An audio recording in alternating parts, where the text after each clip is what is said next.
அனைவருக்கும் வணக்கம். இந்த வீடியோவில் என்ன பார்க்க போனால் கிரெடிட் கார்டு பில் கட்டுவதற்கு சிறந்த வழி எதுன்னு சொல்லி தான்.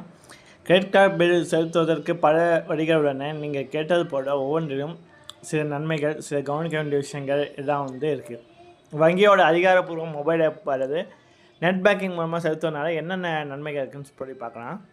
நீங்கள் பணம் செலுத்தியவுடன் உடனடியாக உங்கள் கிரெடிட் கார்டு கணக்கில் வைக்கப்படும். பணம் இடையிட எங்கும் சிக்கிக்கொள்ளும் வாய்ப்பு மிக குறைவு. தவறான கணக்கிற்கு பணம் செல்லும் அபாயமும் இல்லை. இதோட குறைபாடு என்னென்னா, பொதுவாக இதில் பெரிய அளவில் கேஷ்பேக் ரிவார்டும் கிடைக்காது.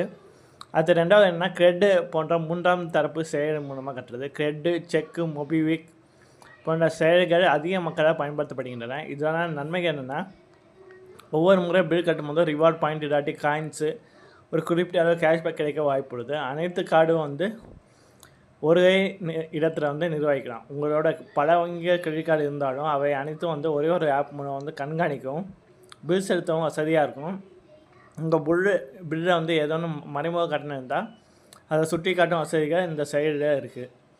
அது மட்டும் இல்லாமல் இதில் கவனிக்க வேண்டியது என்னென்னா, சில நேரங்களில் இந்த ஆப் மூலம் கட்டும் பணம் வங்கியோட கணக்கிற்கு செல்ல 24 மணி நேரத்தில் 48 மணி நேரம் கூட ஆகலாம். எனவே பில் கட்ட வேண்டிய கடைசி நாளில் இவற்றை பயன்படுத்துவது நல்லது.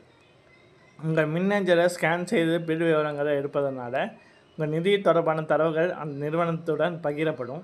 அதனால் கொஞ்சம் ஜாக்கிரதையாக யூஸ் பண்ணிக்கோங்க ஆப்பை. இது போல் மற்ற வழிகள் என்னென்ன இருக்குது, யூபிஐ, அமேசான் பே, பில் டெஸ்க் இதெல்லாம் இருக்குது. இதுலேயும் அவ்வப்போது ஆஃபர்களும் ரிவார்ட் பாயிண்ட்டு கொடுக்குறாங்க. சில குறிப்பிட்ட வங்கிகளோட டெபிட் கார்டுகளை பயன்படுத்தி பில் கட்டினா அந்த டெபிட் கார்டுகளுக்கு ரிவார்ட் பாயிண்ட்ஸும் கிடைக்கும்.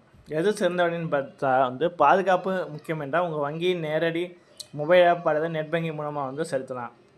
இந்த கேஷ்பேக்கு எதாவது ஆஃபர் வேணும்னா கிரெடிட் போன்ற செயலிகளை பயன்படுத்தலாம். ஆனால் கடைசி லாஸ்ட்டு நாள் டியூ டேட்டுக்கு முன்னாடி அட்லீஸ்ட் ஒரு 4 days முன்னாடி கட்டினா உங்களுக்கு நல்ல லாபம் கிடைக்கும். அதிக லாபம் கிடைக்கும் என்ன பண்ணணும்னா, ஒரு வங்கியோட டெபிட் கார்டை பயன்படுத்தி மற்றொரு வங்கியோட கிரெடிட் கார்டு பில்லை செலுத்துவதனால பில் கட்டின மாதிரியும் ஆச்சு. 2 கிரெடிட் கார்டு பில் கட்டின ரிவார்ட் பாயிண்ட் கிடைக்கும். டெபிட் கார்டு பில் மூலமாக அந்த பில்லை கட்டினால அது மூலமாகவும் ரிவார்ட் பாயிண்ட் கிடைக்கும். எப்போதுமே டோட்டல் அமௌண்ட் டியூ எவ்வளவோ அதை கட்டுங்க. மினிமம் அமௌண்ட் டியூவை சேர்த்துனா மீதோட தொகைக்கு 35% 40% வரை வட்டி போடுவாங்க. அதனால் கொஞ்சம் கிரெடிட் கார்டு பில் பே பண்ணும்போது கொஞ்சம் ஜாக்கிரதையாக இருங்க. நன்றி.